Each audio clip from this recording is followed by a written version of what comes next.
bangi ku babaka abalayiziddwa olunaku olwaleero bategeezezza nga ebizibu bya Uganda we biviira ddala ku muntu wa wansi n'ababaka obutatuukiriza mirimu gy'abatumwa mu Parliament. Omusasi waffe Joanita Mbabazi katuwa ebisingawo. I, Munyagwa Serunga Mubarak, swear in the name of the Almighty God that I will be faithful and bear true allegiance to the Republic of Uganda, and that I will preserve, protect and defend the Constitution. So help me God. Ababaka bangi abalayiziddwa leero basuubizza nga bwe bagenda okulongoosa empeereza yaabwe eri abo be bakiikirira. Mu be twogeddeko nabo okuli omubaka omulonde ow'Emityana Judith Nabakooba ngono yaliko omwogezi wa poliisi mu ggwanga asuubiza bannamityana nga bwagenda okutumbula ebyobulimi omuli okuyamba abalimi okutandika okulima emmere ey'okutunda sisso okulima eriibwa yokka. Tongesookera ddala kwe kulaba nti abalimi baffe tubongeramu amaanyi. Ekitundu kyaffe Mityana nga bwe mukimanyi tuli bannakyalo naye abalimi baffe beetaaga obutale ensigo ennungi. Kirungi nti gavumenti ng'eyita mu NADS ne bonna bagaggawale eresa ebintu ebyo naye twetaaga abantu baffe basombuke mu kuva mu kulima emmere ey'olwaleero wabula okulima kye tunaalya ne kye tunaatunda bwe tunaaba nga twakusuumuka tudde ku levo gye twagala ng'eggwanga ne Mityana tulina kye tulina okukola okubeera nga tutuuka ku levo eya middle income country.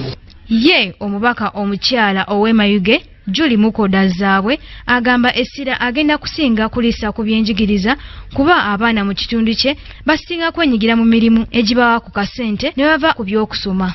Amasomero si mabi naye Mayuge tulina sandingambye kizibu naye abaana baffe baagadde nnyo ssente nga bato. So bava mu masomero ne bagenda ne batema ebikajjo ne bagenda mu quarry ne bakoona amayinja okufuna ssente. Nze nsuubira nti abaana bagumiikirize naffe ffenna ssente twazaagala naye twagumiikiriza ne tusoma ne tugraduatinga ne tumala ne tufuna ssente. Nze mbasaba buli kimu kyonna buli kirungi kyonna kiri mu maaso bagumiikirize basome. Nze nga bwe mbagambye nti Mukoda Julie zaabwe tugenda kukwatira wamu n'abaana baffe abawala n'abaana baffe abalenzi tuwogere nabo basome. Omubaka wa Bujenje County Patrick Kasumba ye agamba nti wakulwanyisa ekibbattaka mu district y'e Masindi n'okuyamba abantu be okufuna obwananyini ku ttaka lyabwe. Njagala kuyamba abantu ba Bujenje kukibba amataka. Omubaka waffe abaddewo Kabakumba Masiku mu kifo ky'okuprotectinga abantu baffe mu mataka ye ate abadde abba amataka.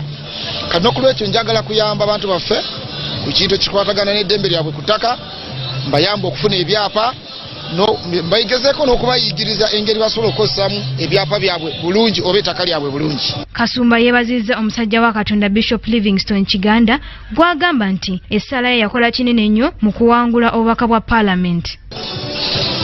Nenzija wa Bishop Kiganda n'asabira niyerekesa emirimu gye gyonna era obuwanguzi bwentuuseeko olwaleero okulayira njagala kwebaza Bishop Kiganda ku mulimu gwe yakola okusaba ne tiimu ye yonna. Ate ye omubaka wa Parliament Mubaraka Munyagwa ategeezezza nga gavumenti eya wakati bweyina okukolagana na buli mubaka yenna ng'oggyeko ebyo ebyokwawukana mu bufuzi. Nsuubira kyenjagala okusookerako ku lobbying ababaka bannange gavumenti esala omuwendo gw'ababaka ba Parliament guddeyo ku sayizi ejja mu nsawo y'omuwi w'omusolo.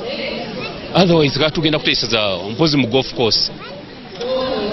Weewaawo zeezo ezibadde endowooza z'ababaka ba Parliament abalonde abapya nga basuubizza okuzza bujja ebyo ababaka ba Parliament ey'omwenda be bataasobola kutuukiriza.